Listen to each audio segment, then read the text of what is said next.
సుభాష్ చంద్రబోస్ ప్రధానమంత్రి అయి ఉంటే భారతదేశం ఎలా మారేది? భారతదేశ స్వాతంత్రం కోసం ప్రాణాలు అర్పించిన సుభాష్ చంద్రబోస్ భారతదేశ మొట్టమొదటి ప్రధానమంత్రిగా అయి ఉంటే మన దేశ భవిష్యత్తు ఎలా ఉండేది?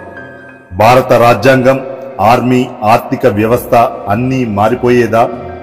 గాంధీ, నెహ్రూ లాంటి నాయకులతో బోస్ సంబంధం ఎలా ఉండేది? ఏమై ఉండేదో ఈ కథలో మనం ఆలోచిద్దాం. హాయ్ ఫ్రెండ్స్, స్వాగతం మీ ఫేవరెట్ హిస్టరీ ఛానల్కి. ఈరోజు మనం ఒక ఆసక్తికరమైన ప్రశ్నపై చర్చించబోతున్నాం. నేతాజీ సుభాష్ చంద్రబోస్ 1947 తర్వాత భారత ప్రధానమంత్రి అయి ఉంటే మన దేశ రూపం ఎలా ఉండేది? ప్యారలల్ సిస్టమ్ ఉండేదా లేక సైనిక పాలన అమలవుతూ ఉండేదా? చదవండి. దీనిపై మీ అభిప్రాయాలను కామెంట్ రూపంలో తెలియజేయండి. బోస్ నాయకత్వంలో భారతదేశం ఒక బలమైన దేశంగా మారి ఉండేది. అధికారం సాధ్యమైనంత సెంట్రలైజ్డ్గా ఉండేది. సమాజంలో శాస్త్రీయ విధానం, ఆర్మీ విలువ పెరుగుదల ఉండేది.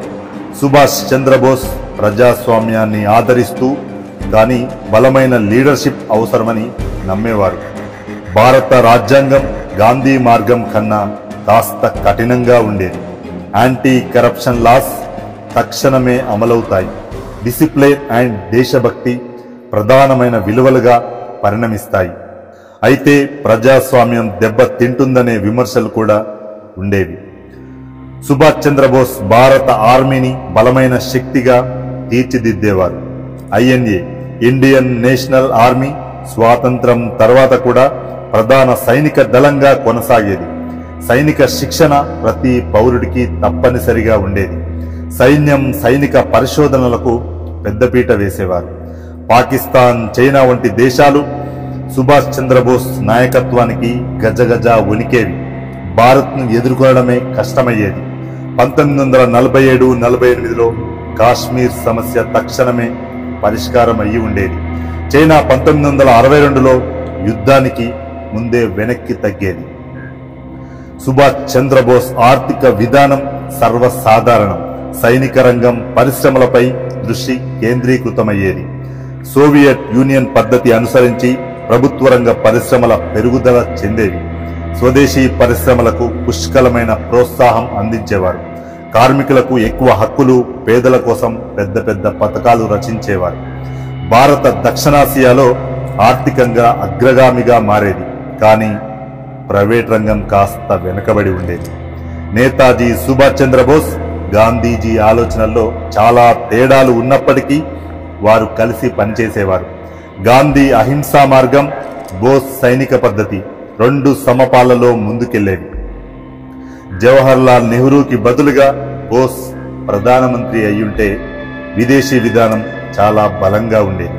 బోస్ జర్మనీ, జపాన్తో కుదుర్చుకున్న సంబంధాలు వ్యాపారంలో కూడా దోహదం చేసేవి. బోస్ ప్రధానమంత్రిగా ఉంటే పాఠశాలల నుండి సైనిక క్రమశిక్షణ తప్పనిసరి చేసేవారు. విద్యా వ్యవస్థలో దేశభక్తి పాఠాలు ప్రధాన అంశంగా మార్చేవారు. విద్యా వ్యవస్థలో ప్రతిభకే ఎక్కువ ప్రాధాన్యం ఇచ్చేవారు.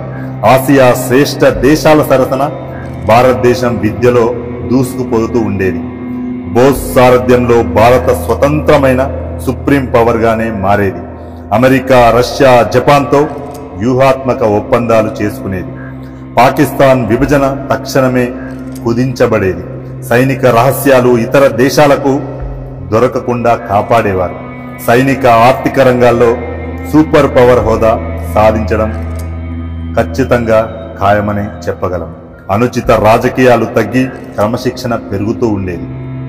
అవినీతికి ఆస్కారం లేకుండా పరిపాలించేవారు.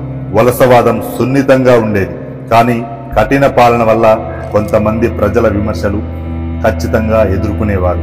సైనికంగా ప్రపంచంలోనే అగ్రదేశంగా భారతదేశం ఉండేది. ఆర్థికంగా కూడా అగ్రగామి దేశాల్లో ముందు నిలిపేవారు సుభాష్ చంద్రబోస్. ప్రజలు క్రమశిక్షణతో, దేశభక్తితో దీవించేవారు. స్వేచ్ఛ కొంచెం తగ్గి ఉండేది.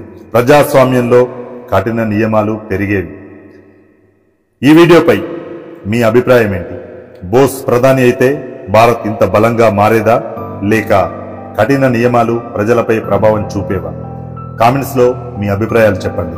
ఇలాంటి ఆసక్తికరమైన ఆల్టర్నేటివ్ హిస్టరీ కథలు తెలుసుకోవాలంటే మా ఛానల్ను సబ్స్క్రైబ్ చేయండి.